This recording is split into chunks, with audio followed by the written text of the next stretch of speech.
చిత్తూరు జిల్లా మదనపల్లె 2వ పట్టణ పోలీసులు నిషేధిత గుట్కా, ఖైనీ టొబాకో ప్యాకెట్లను తరలిస్తున్న 6 మంది నిందితులను అరెస్టు చేసినట్లు 2వ పట్టణ పోలీస్ స్టేషన్ సి నరసింహులు తెలిపారు.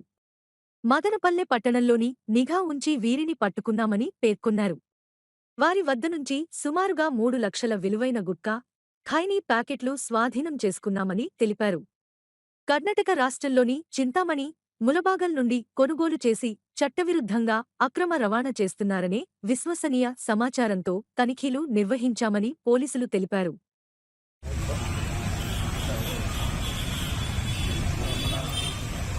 ఎస్పీ గారి ఆదేశాల మేరకు మదనపల్లి పట్టణంలో నిషేధించినటువంటి గుట్కా ప్యాకెట్స్ మీద స్పెషల్ డ్రైవ్ కండక్ట్ చేయడం అయింది.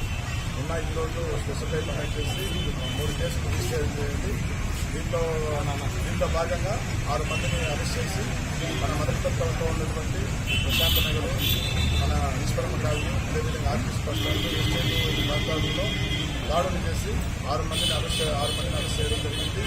ఈ యొక్క గుట్కా ప్యాకెట్స్ చేసి మన యొక్క గవర్నమెంట్ నిషేధించినా కూడాను వీళ్ళు కర్ణాటక రాష్ట్రంలో ఉన్నటువంటి చింతామణి నుంచి కొంతమంది బస్సుల్లోన టికెట్లలోన తీసుకొని ఇక్కడ మనకి సమాచారం ఆలోచించి వీళ్ళని అరెస్ట్ చేసి రిమాండ్ పంపించడం జరుగుతుంది. సో రిమైనింగ్ భవిష్యత్తులో కూడాను ఈ యొక్క గుట్కా తీసుకోవడం వల్ల చాలా మందికి ఊపిరితిత్తుల సమస్య కానీ, నోటి క్యాన్సర్ కానీ వచ్చేదానికి అవకాశం ఉందన్న పాయింట్ అంతా మన గవర్నమెంట్ నిషేధించింది.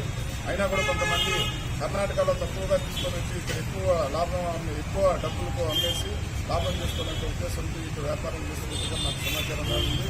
సో దయచేసి ఈ ఇన్ఫర్మేషన్ మీద ప్రజలకి ఇన్ఫర్మేషన్ కానీ వస్తే పోలీసు వారికి సమాచారం ఇస్తే తప్పనిసరిగా అందరి మీద కఠిన చర్యలు తీసుకుంటారని చెప్పేసి తెలియజేస్తున్నాను.